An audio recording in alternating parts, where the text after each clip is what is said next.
Now, with the Bears wrapping up their mandatory mini camps, I want to take a look at some current takeaways from the Bears roster after these mini camps and just how things are going to look heading into training camp.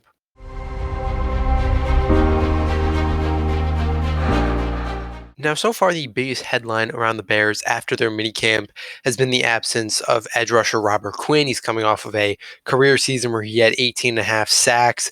His trade value has never been higher, and due to all the rumors that have been around his name, he chose to sit out a mandatory minicamp, which for the Bears, I think is the best case scenario because it's going to be a lot easier to trade him away if he doesn't really want to be there due to all the rumors that have been around him. I think it's going to be so much easier for Ryan Poles to package him to another team if he chooses to just simply not show up. Now, the Bears cannot mess up this situation. The value of Robert Quinn has never been higher. He's coming off of an amazing season.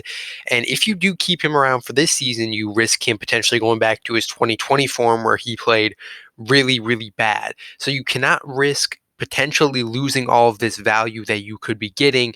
I think they need to trade him away as soon as they can. There's been a lot of teams that have been rumored to be interested in Robert Quinn. Chiefs and Cowboys are the two teams that kind of stick out. So really, the Bears need to get a move done here very quickly. Now, Matt Eberflus is installing a brand new culture in Chicago, and I think it's one a lot of Bears fans are going to be able to get behind. It's a culture of intensity, but it's also a culture of discipline and responsibility. Every player needs to be putting in their part.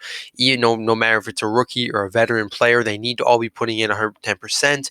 Then they also need to be responsible. We saw, his messages before the Bears enter training camp. Now that mini camp's done, he wants everybody to be in shape and ready to go for training camp. So nobody's behind. Everybody's at the same point where they're all in shape and ready for the season to start. So I like this culture by Matt Eberflus. We know the Matt Nagy culture definitely wasn't working in Chicago. So I like that he's really taking charge and really changing things in Chicago. Now we need to talk about the Bears' willingness to play rookies, and we've seen so far Matt Eberflus is not afraid to play younger guys. We've seen so far with Jaquan Brisker, he's been running in the first team with the Bears this entire mini camp, and he's a guy who will be able to help Eddie Jackson as he'll be in the box. And we haven't really seen a box safety since Adrian Amos, who left in 2018, and that was really when Eddie Jackson had his elite years in Chicago. So really, I think this is going to be great for Eddie Jackson. But we've also seen some other later round picks get some real playing time. We saw Braxton Jones as he saw some snaps in the first team offense. We've also seen some other guys like Kyler Gordon. When he was actually healthy, he was mainly playing in the first team. So really, it'll be interesting to see how these rookies are going to affect the actual roster shakeup for the Bears.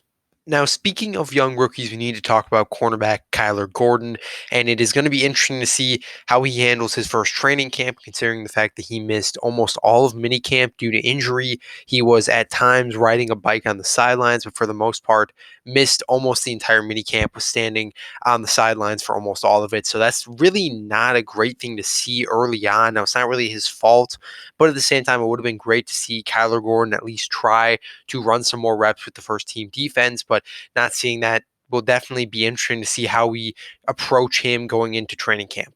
Now, also looking at the offensive line, we are seeing some big major concerns coming out of the tackle position with Tevin Jenkins. Now, Jenkins was considered to be the future left tackle for the Bears. However, this new regime has now switched him over to the right side, which is a move that should help him a little bit more since he did play the right side in college. However, from what we're seeing so far, it's not going too well. He started the week off in minicamp with the first team. However, he dropped down to the second team after rookie Braxton Jones ended up taking his spot on the right side. Then we saw Larry Borum play left side. So really, things are not looking good for Tevin Jenkins so far. We knew Matt Eberflus was going to come in with a system that made everybody have to work incredibly hard, no matter how high you were drafted. And it seems to be the situation here with Tevin Jenkins. So if he's not really performing and Braxton Jones is, then there's going to be a very interesting conversation to be had about where Tevin Jenkins is going to be. Now, looking at Al-Quadin Muhammad, it's going to be really interesting to see where he's going to be at heading into training camp because he is fighting with Travis Gibson for a starting role right now. And considering the fact that he came in from Indianapolis in the Matt Eberflus defense, you kind of think he'd have a leg up on the competition, and that still might be the case, but we didn't see him in minicamp due to injury. He missed the entire week, and things just haven't really been going great for him. No, Travis Gibson has been performing incredibly well, which is only going to hurt him. And the longer he's out, the more it's going to really affect his chances of winning that starting job. And assuming that Robert Quinn does come back to the Bears, we most likely would see Travis Gibson play in a starting role over Al-Quadin Muhammad if the case is that Travis Gibson is just playing so much better than he is. Now, the same thing kind of goes for Duke Shelley. We saw his role definitely diminish after he, didn't really get a big chance in minicamp. We saw mainly Thomas Graham get a lot of looks at the slot cornerback position. We also saw him playing a little bit in the outside. Then we also saw Tavon Young, who was a signing in the offseason from Baltimore. He'll most likely be a guy who's in that starting role for the slot position. So Duke Shelley's a guy who's kind of gone from a starting slot position to a guy who could potentially be a cut after training camp, just because there's so much depth at the cornerback position, especially at the slot position. If you already have Young and now you have potentially have Thomas Graham, like it's going to be very tough for Duke Shelley to compete for a starting job if that is the case. With minicamps officially ending, and it's going to be very interesting to see how the Bears are going to stack up this roster heading into training camp and just how Matt Eberflus will approach this team heading into the regular season.